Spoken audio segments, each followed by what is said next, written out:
지난해에 이어 올해도 IPO 시장이 뜨겁습니다. 올 들어 IPO에 나선 기업들이 잇따라 수요 예측 및 청약에서 신기록을 갈아치우는 중입니다. 일각에서는 묻지마 투자보다는 합리적인 접근이 필요하다는 조언도 하고 있는데요. 그 자세한 내용 지금 바로 알아보시죠. 네, 지난해 공모주 열풍이 올해도 그대로 이어가는 그런 분위기인데요. 유재희 기자, 네. 연초부터 IPO 시장 화랑이라고요? 네, 사실 지난달 10개 기업이 네. 이런 청약 과정을 진행을 했습니다. 네. 그중에 5개 기업이 1월에 상장을 했고요. 이달 초에 나머지 5개 기업이 추가로 이제 상장을 하게 되는데요.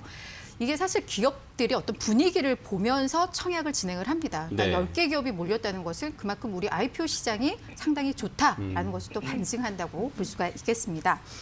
실제 지난해 1월에는요. 이렇게 청약 과정을 진행한 기업이 1개 기업이고 네. 실제로 상장한 기업은 없었다는 것을 고려할 때 올해 이게 어떤 분위기인지 저희가 좀 가늠을 해볼 수가 있을 것 같습니다. 네. 앞서 우리 김종호 기자가 이야기를 했듯이 많은 기록들도 좀 나왔습니다. 청약 경쟁률이 10개 중 8개사가 4자릿수대를 좀 기록을 했는데요. 네. 특히 올해 1호 상장사인 MBT 같은 경우에는 4,397대 1을 기록하면서 역대 최고의 청약 경쟁률을 기록을 했습니다. 네. 워낙에 이렇게 청약 경쟁률이 심하다 보니까 이쪽 시장으로 몰린 청약 증거금도 규모가 어마어마했는데요. 네. 10개 기업에 몰린 증거금이 56조 원에 육박을 했고요. 오늘 상장한 솔루엠에만 12조 원의 증거금이 몰렸습니다. 이것은 지난해 명신산업에 이어서 역대 2위의 기록이라고 볼 수가 있겠는데요. 네. IPO 정말 개인 투자자들 관심이 많구나라고 생각을 하실 수가 있을 텐데 기관 투자자들의 관심도 사실은 컸습니다. 이 공모가 산정은 기관들의 수요 예측을 통해서 정해지는데요. 네. 공모가는 기업들이 어느 정도 이렇게 희망 밴드를 얘기를 해요. 네.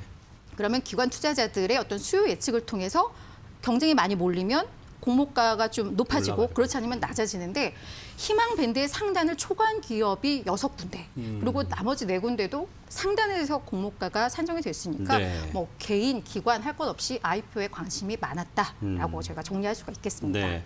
자, 이렇게 청약 경쟁률도 그렇고 그 증거금 규모도 그렇고 정말 열기가 뜨겁다고 볼 수가 있는데 그런 이유가 분명히 또 배경이 있겠죠? 네. 그렇죠. 일단 경기 부양으로 인해서 시장에 자금이 많이 풀렸습니다. 네. 게다가 부동산 규제 상당히 심하고요. 그렇죠. 네. 은행 금리, 예금 금리 쥐꼬리입니다. 네. 그러니까 결국은 증시로 자금이 몰릴 수밖에 없는데요. 특히 이렇게 공모주 시장으로 자금이 몰린 이유는 지난해 76개 기업이 공모를 진행을 했는데 이들의 주가 수익률이 공모가 대비 75에서 76%였대요. 그러니까 이 공모 되는구나 네. 라고 해서 많은 자금이 몰렸다고 볼 수가 있겠고요. 또한 개인 투자자들의 공모주 투자 문턱을 낮추기 위해서 청약 배정 방식이 변경이 됐습니다. 일단 개인 투자자들에게 배정된 게 예전에는 전체에서 약 한 20% 정도만 배정이 됐었는데요. 네. 이게 죄송합니다. 네. 올해부터는 30%로 좀 확대가 됐고요. 네. 기존에는 돈을 많이 넣어야 공모주를 그 비례해서 받았는데 네, 네. 지금은 이걸 균등 배정이 균등하게. 도입이 돼서 그러니까 예컨대 그 개인 물량 20% 중에 절반은 이렇게 모든 사람들에게 균등하게 배분이 돼요. 그러니까 예전에는 1억 넣어서 나 2주 받았어. 네. 이랬는데 지금은 그냥 청약을 하면 그 사람에 맞게 균등하게. 네, 배분해 주니까 여기에 기회가 있겠구나라는 이런 심리들이 좀 작용을 하면서 자금이 많이 몰리고 있다. 이렇게 네. 분석을 해볼 수가 있겠습니다. 자, 그리고 지금 또 올해 그 공모주 초대어라고 불리죠. SK 바이오사이언스, 카카오뱅크 등등이 있는데 이게 좀 이제 상장 예정 중이라서 더욱더 이 공모주 열풍의 분위기는 이어질 것이다라는 전망들이 나오고 있습니다. 이재희 기자 어떻습니까? 네, 말씀해 주셨다시피 대표적으로 SK 바이오사이언스부터 설명을 좀 드리도록 하겠습니다. 이게 또 중요한 의미가 있는 게 5월 그러니까 대역급 이 IPO 새내기주로 예정된 그런 기업 중에 처음으로 포문을 열 그런 종목이 될 수 있기 때문입니다. 네. 우선 시기적으로 굉장히 올해 대역급 중에서도 가장 좋은 그런 시기를 타고서 시장에 상장될 것이다라는 예상이 있는데 이 기업부터 설명해 드리면 SK케미칼의 한 지분 98%를 이게 이제 보유를 했습니다. 네.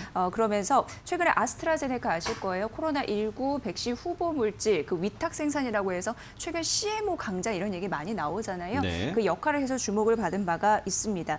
그러니까 최근 코로나19 백신 CMO 사업이 주목을 받고 그리고 무엇보다도 앞서 말씀드린 대로 조 단위의 대여급 그중에서 가장 먼저 이 상정에 나서니까 이 기관 수요가 분산이 되지 않을 가능성이 높다라는 네. 부분에서 긍정적이다라는 얘기가 나타나고 있는 상황이고요.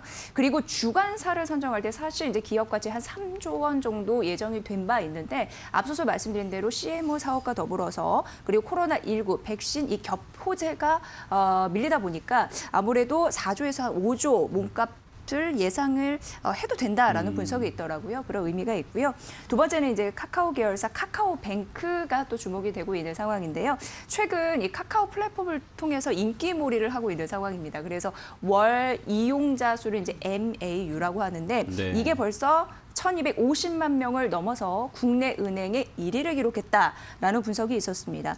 특히 이제 실적 지표도 눈에 띄고 있는 상황인데요. 2019년이었습니다. 출범 2년째가 되는 해인데 이때 이 첫 흑자 전환을 이뤘고요. 작년 실적 같은 경우에도 2019년 대비해서 460% 가깝게 네. 급증을 했습니다. 놀라운 수치였고요.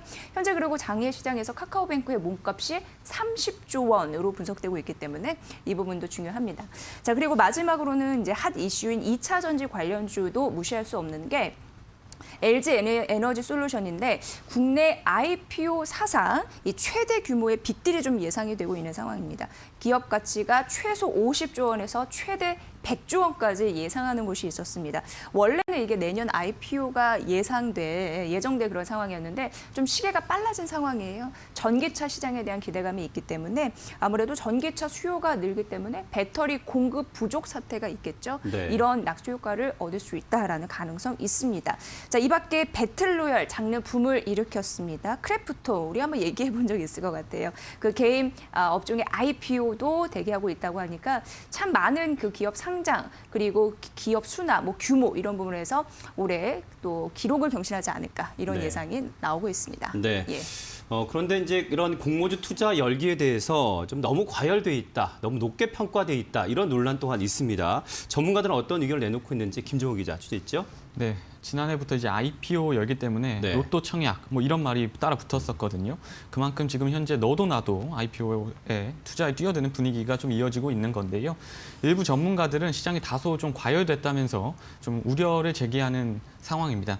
물론 현재 시중의 유동성이 워낙 풍부하기 때문에 투자를 뭐 말리는 상황은 아니에요. 네. 적극적으로 투자를 권장하는 상황이지만 높은 청약 경쟁률이 언제나 이제 반드시 수익으로 연결되는 건 아니기 때문에 좀 신중한 판단을 조언한 겁니다. 그래서 뭐 시장 분위기 현재 휩쓸려서 그냥 묻지마 투자를 하기보다는 좀 기업 가치에 조금 더 집중하라, 좀 더 분석을 하라, 뭐 이런 조언들이 나왔고요. 실제 카카오 게임즈나 빅히트 같은 경우에도 이제 상장 전부터 이제 큰 기대를 받았지만 정작 이제 상장 이후에는 주가가 좀 떨어지면서 실제 투자자들이 손해를 본 경우도 있었거든요. 특히 지난해 이제 SK 바이오팜 상장이 또 대박이 났었고 코로나 확산 이런 게 맞물리면서 최근 투자자 사이에서는 좀 제약, 바이오주에 대한 관심이 엄청 높은 상황인데요. 이 제약 바이오주가 좀 조심해야 할 부분이 아무리 뭐 높은 기대가 있다고 하더라도 실제 성적, 실제 기대치와 다르게 이제 그 성과를 내기까지는 좀 오랜 기간이 걸리기도 하고 실제로 성과를 못 내는 경우도 있거든요. 네. 그렇기 때문에 전문가들 사이에서는 좀 신중한 접근을 해라. 뭐 이런 판단인 것 같습니다. 문경준 IBK 투자증권 연구위원회 이야기를 한번 들어봤는데요. 함께 들어보시죠. 최근 IPO 시장이 상당히 핫한데요. 그 IPO 시장은 상대적으로 거래소를 거쳐서 할인된 가격으로 제시되기 때문에 청약 시장은 이제 안정적인 리스크 프리한 투자자로 인식이 되면서 많은 자금이 몰리고 있는 상황입니다. 지금 현 상황도 청약 시장 같은 경우는 개인 투자자뿐만 아니라 기관 투자자들도 좀 적극적으로 참여를 하고 있는 상황이고요. 하지만 그 IPO 시장 같은 경우는 이제 그 상장된 이후 유통 시장에서의 접근은 종목에 대한 좀 선별이 필요할 거라고 보고 있습니다. 그 중에서 또 제약바이오 같은 경우는 사업에 대한 성과가 나오는데 좀 시간이 필요하기 때문에 제약바이오 종목 중에서 특히 이제 단기적인 주가 변동성이 큰 경우가 많은데 그런 경우는 좀 옥석 가리가 좀 필요할 거라고 보고 있습니다. 네, 이 공모가보다 따상으로 상장이 돼도 또 이제 하락 국면을 가는 공모주도 꽤 있거든요. 그렇기 때문에 공모주에 대한 그 묻지마 투자는 좀 지양하셔야 될 것 같습니다.